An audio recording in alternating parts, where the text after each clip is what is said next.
कितना भी तुम चीख लो, चिल्ला लो, सच्चाई चीख चीख कर बता लो, कोई तुम्हारी बातों पे विश्वास नहीं करेगा।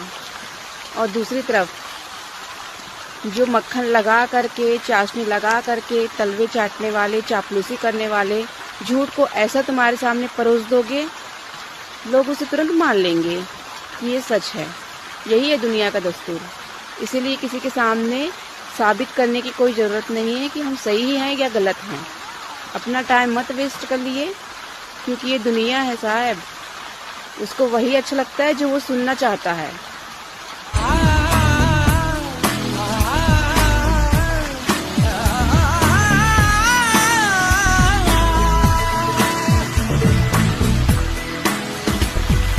ये रास्ता है कह रहा अब मुझसे, मिलने को है कोई कहीं अब तुझसे।